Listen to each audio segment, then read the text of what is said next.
Here in the Dallas Metroplex, it's basically a concrete jungle.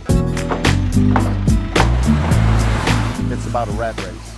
People don't have time but to go to work, drive back home, and go to bed. That's pretty much it. And basically, their meals are fast food. No one's really setting up gardens like they should. About 500 feet in that direction is the Dallas-DeSoto city line. Lots of urban farming activity is starting to pick up down here. We're just trying to grow along with it. My commute is a short walk out the front door and a right turn, and I'm at work. My name is Garland Hampton. I'm with Earth Healthy. We're here at the Earth Healthy Farm in DeSoto, Texas. I feel more connected to nature every time I stick my hand in the dirt. I'm Al Smith of Earth Healthy LLC. They're right in this little cluster here. I like to say that worms are like nature's liver. Once they consume any matter, all of the impurities are removed from that matter, and what's left is extremely healthy soil. Worms are a very crucial part of our vermiculture process. We use it as a fertilizer. I figured out the best thing to focus on with farming is the soil. From my perspective, if you have good quality, highly nutritious soil, you end up with good quality, highly nutritious produce. We want to do a high density seeding, and we want to try to get as much of a yield from a tray as we can. It's a 7-day from seed to harvest process. Today is Tuesday, so we should be able to harvest these by next Tuesday.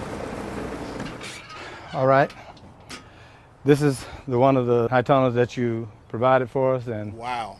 Those urban operations that I see that are small in size are great in stature.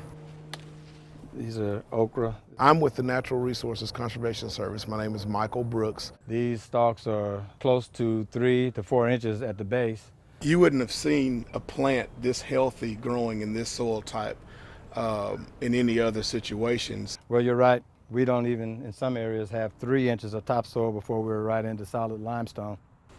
Urban farmers are trying to produce more tonnage of vegetables to feed the masses within those communities. We contacted you and you had explained the high tunnel program, and so we applied for it. So that seasonal high tunnel will allow to extend the growing season during the months here in Texas when we get down to the sub-freezing temperatures. Just this part here is all you need to get the full flavor of a radish. I strongly believe that the more we understand the benefits of healthy soil or healthy earth, the more we start to treasure the health of the earth. We have some bean sprouts from a hydroponic producer here in Dallas. I'm Susie Marshall. I'm the director of Grow North Texas, and we are at Market Provisions. We also have some fabulous mustard microgreens here. Food is always better when it's fresh off the vine, and so when you can provide that, people recognize it and they want it. I would much rather buy from our local farmers. Not only do we need the revenue, but we want to support our local business owners. We have some amazing edible flowers from Paul Quinn College. These are cucumber and melon blossoms that can go really nicely on a salad. What urban farmers are able to do is grow a lot of these specialty crops, and because of their proximity to markets, they're able to really capitalize on those markets. I am James Hunter, Farm Director at the Paul Quinn College We Over Me Farm. 2.29. The gross margin on an acre on an urban farm when producing high yield specialty crops far exceeds an acre of corn or soybeans.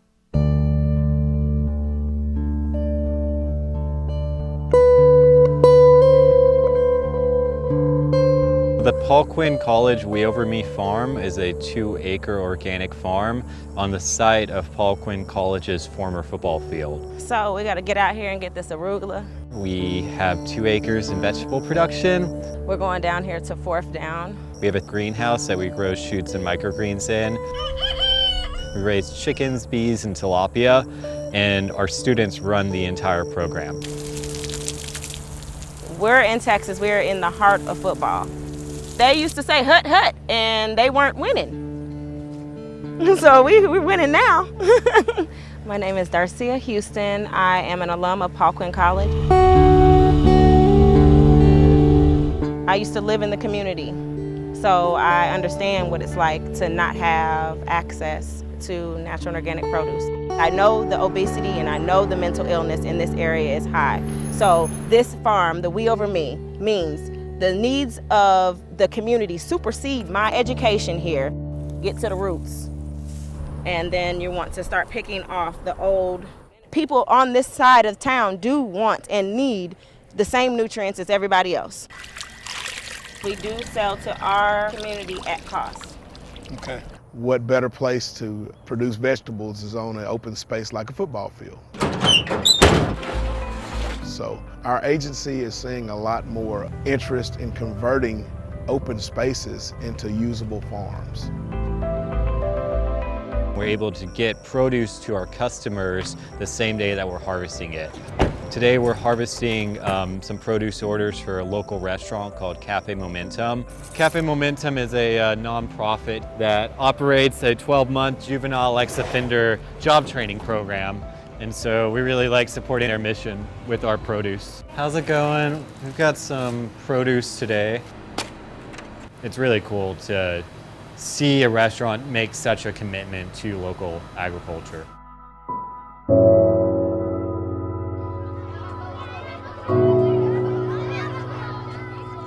It's important to have farms in the city because we've lost track of where we've come from.